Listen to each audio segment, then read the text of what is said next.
Belgium, where Roberto Moreno sat on pole with Andy Wallace second on the grid. Third was Stefano Modena, and fourth was John Jones. Fifth was Mark Blundell in his 1986 Lola, and sixth Alfonso de Vinuesa. Although the track was damp, it wasn't actually raining at the start.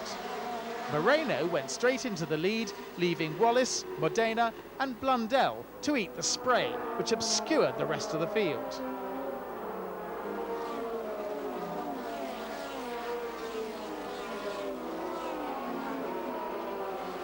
Moreno led from Wallace, Modena, Blundell, Jones and the rest.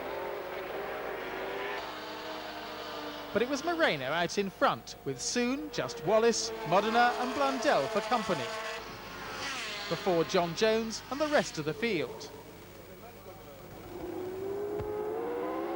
But it was the leading four who would keep up the action in this race.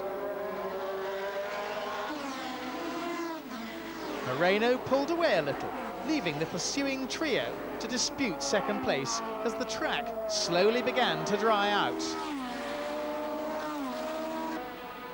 If the track continued to dry, then the moment when slicks became quicker than wets would be crucial.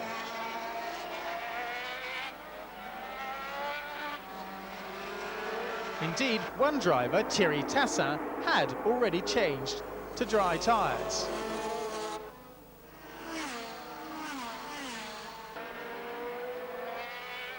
Tassin, for the moment, was slower on the track, but his advantage was to come. Meanwhile, others were finding the conditions tricky. Kurt Oyser has a spin.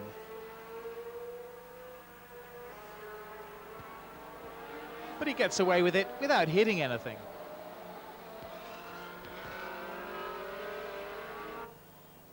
Meanwhile, the battle between the leading four, Moreno, Wallace, Modena and Blundell, was absorbing, with John Jones shadowing the leading four in his blue Labatt Lola.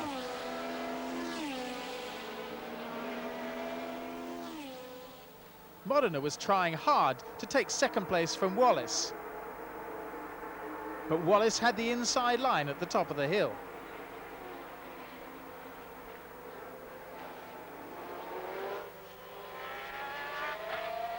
And Wallace hung on to his second place. Trollet, meanwhile, had moved up to sixth. Modena tried to take Wallace again, but he wasn't close enough.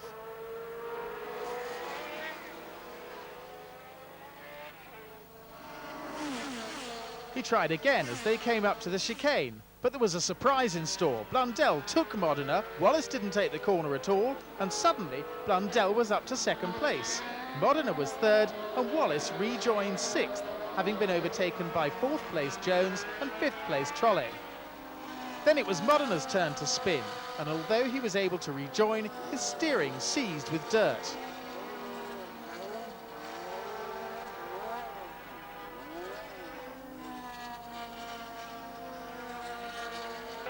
Blundell, meanwhile, was showing all the experience of a veteran, drawing alongside Moreno to take the lead. Trollet was up to third.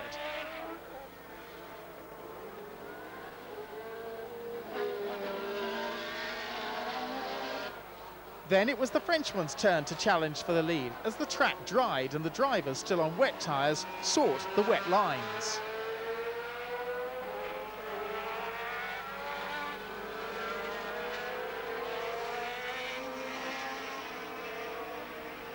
Trollet got by Blundell to lead. Moreno had stopped for tyres.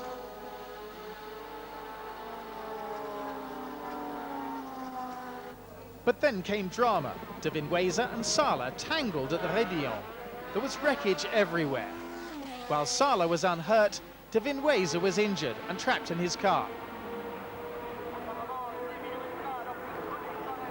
The marshals struggled to free the Spaniard. Trollet, the leader, was in the pits for new tyres, but team director Gilles Gagnon had seen that the race was stopped to care for the injured Spaniards.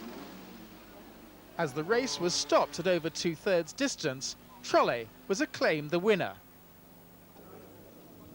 He couldn't believe it. After just 3 races, the brand new GDBA team had won in Formula 3000. Newcomer Blundell was second in his 1986 Lola. Moreno, who had stopped for tyres, was third. Wallace was fourth, followed by Apicella and Evans. Trolley was understandably delighted.